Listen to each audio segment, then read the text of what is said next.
What is up, guys? MMA Mafia coming at you with another video. Today, we're going to be going over the matchup of Della Maddalena versus Islam Makhachev.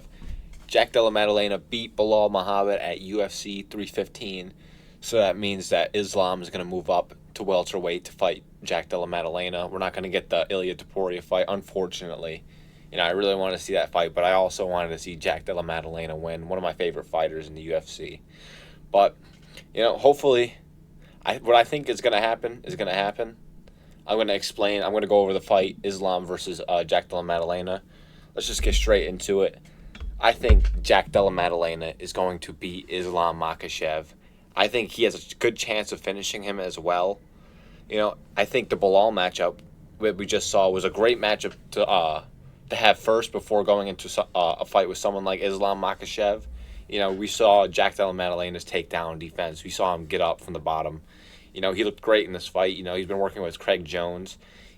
How Volk looked in the first fight against Islam. So I expect great preparation for the fight, and I expect Jack to get even better on the ground in his takedown defense. He looked phenomenal against Belal. Even when Belal got him down like 2 times, and Della Maddalena got straight up. JDM's ground game is phenomenal. Improved vastly from the fight with Basil Lopez and the fight with Gilbert Burns. Belal Muhammad couldn't even get started with the takedowns. He started going for him later in the fight in this third and fourth, fifth round.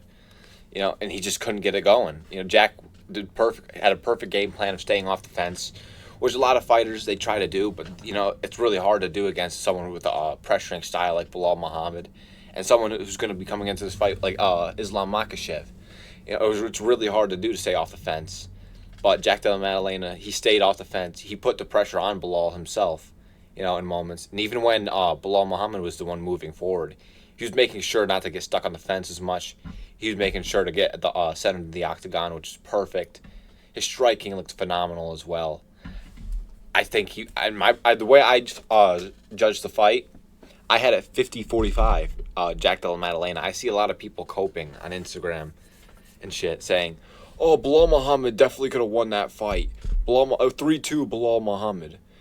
I don't know where the judges got the 3-2 Della Maddalena from, because it should have been either 4-1 Della Maddalena or 5-0 Della Maddalena. I don't understand where the judges got the 3-2 from. That's insane. The only round I thought Belal could have won is the fourth round. That was his best round in the fight. And I still thought JDM squeaked it out a little bit. And the commentary during this fight was absolutely horrendous. DC is just glazing Belal when he just throws it. He lands one jab. JDM will throw a 4-piece combo with a side of fries. And Belal Muhammad will land one jab. DC says, the champ is boxing this round. The champ is stinging him with that jab. And JDM will just casually land the fucking 5-piece combo with body shots. And DC is just unfazed by that. But anything Belal did, he was just glazing. DC just needs to get off the commentary booth. For real. Because all he does is glaze wrestlers the whole time. But, again, I don't understand where this, the scoring is coming from these people saying Belal could have won this fight. There was no way even close that Belal could have won this fight. JDM outboxed him pretty much every round. He had the more damaging strikes. He didn't get taken down pretty much the first 3 rounds. Until the end of the fight, he didn't get taken down, and he got up from that, and then he continued to piece up Belal. I don't see how JDM could have even came close to losing this fight. Me personally, I scored it 5-0 JDM again, but people are just tripping. It wasn't just that JDM's hands looked good. He was using his boxing really well. He wasn't overextending at all, which would lead to him getting taken down. Which he wasn't sitting down on shots either. He was just pop shotting pretty much, and he was piecing up Belal. And the jab busted Belal's nose open, as we've seen. I think I saw that he broke his nose, the orbital bone, and what else was it? Oh yeah, and his lip was split. There was no way JDM lost this again. He pieced him the fuck up badly. I thought that Belal was going to shoot more takedowns in this fight, but he waited a little bit until the later rounds. I think he was going to try to stay on the feet with JDM and then try to wear him down later in the the later rounds. But people are still talking about how Belal didn't shoot takedowns, and if he did, he would have won. Like, the cope is insane. He did shoot takedowns. He shot like 9 takedowns, and he only got 2 of them. You know, I don't understand where this narrative's coming from that Belal didn't shoot takedowns, because he did. And then people were like, well, he usually shoots more. No, he doesn't shoot more than that. If he doesn't get him, then he won't continue to go for him. You know, they got stuffed, and he couldn't keep going for him, or he's going to gas out. He's not Merab. Overall, great fight. Great win by JDM. It was a little bit of a scrap, but I had it, again, 5-0 JDM. But getting into this Islam versus JDM fight, you know, again, this was a great matchup to have before going into a fight with Islam. His takedown defense looked amazing. His sweeps on the ground always look fantastic. They looked especially good in this fight. You know, I think he has the tools to beat Islam. And I think if he continues to improve on his takedown defense and his game on the bottom as well, and getting up to his feet, I think this fight's really going to come down to JDM just being bigger.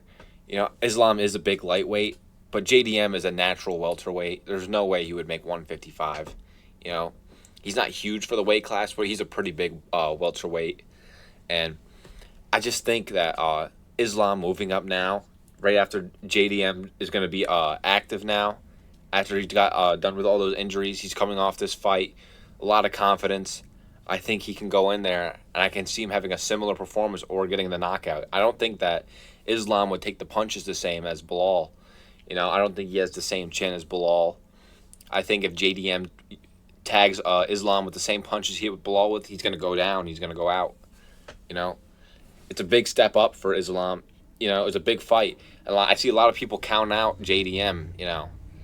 But it is Islam moving up a weight class. You know, that's always a big challenge. And a young guy, JDM, he's just coming into his prime. You know, 28 years old. You know, Islam is getting old. He's 33, I think. Somewhere around there, 33, 34. You know, JDM, I just think, again, it's his time. It's JDM's time. And I think the Craig Jones being in his corner and helping him with his jiu-jitsu, helping him with all his takedown defense and stuff like that, I think that's a big help. Again, we saw what it did for Volk in the first Islam fight. And I think it'll do wonders for JDM. I think that Craig Jones is a very smart guy when it comes to this kind of stuff. Very smart game plans. You know, I can just see JDM stuffing the takedowns. I can see him getting up if he does get taken down again. You know, a lot of people, again, were counting him out going into the Belal fight and thinking he was just going to get smudged the whole time. You know, and he proved them wrong. And he excelled in this fight significantly. Islam is a better grappler than Belal, though, but he is smaller. It's just a little bit of a change of the matchup. It's similar, but it's different in some ways. He's going to be using more sweeps, more judo throws, more trips to try to get JDM down. He's going to have to work on that. But I think, again, Craig Jones is going to prepare for that. They did it with Volk versus Islam, so very excited to see this fight. I just think JDM is going to go in there, and I think it's going to be a similar performance. I think it'll be, if it goes to decision, I think it'll be closer than this fight. Then it will probably be an actual 3-2 JDM. But if it stays on the feet, I think JDM is clearly going to win the fight if he can just keep it standing. You know, we've seen Islam get knocked out before, very long time ago, but it still had happened. It still can happen again. His boxing looked fantastic. His head movement looked insane. You know, he was throwing the jab, dipping out of the way, throwing the jab, and then Belal would try to counter, and he would dip out of the way, counter him again, and he would counter that. He looked fantastic in this fight. His boxing looked great. You know, he's just going to get better. He's only 28 years old again. He's just going to get better. You know, even if he does lose this matchup, he'll be welterweight champion again after Islam leaves and retires. You know, he has a bright future at this weight class. I think he beats a lot of guys. I think he beats Shavkat as well, and Ian Gary, and Buckley. I think he'd beat everyone at the top at welterweight. This is his biggest challenge yet, and I think if he can get past this, he's going to do wonders at welterweight, and he's going to set records. But that's pretty much going to be it. Hope you guys enjoyed. Leave a like, subscribe. Let me know who you got down below, who you got in the fight with JDM and Islam Makhachev. But that's pretty much going to be it. I'll see you guys in the next one. Peace.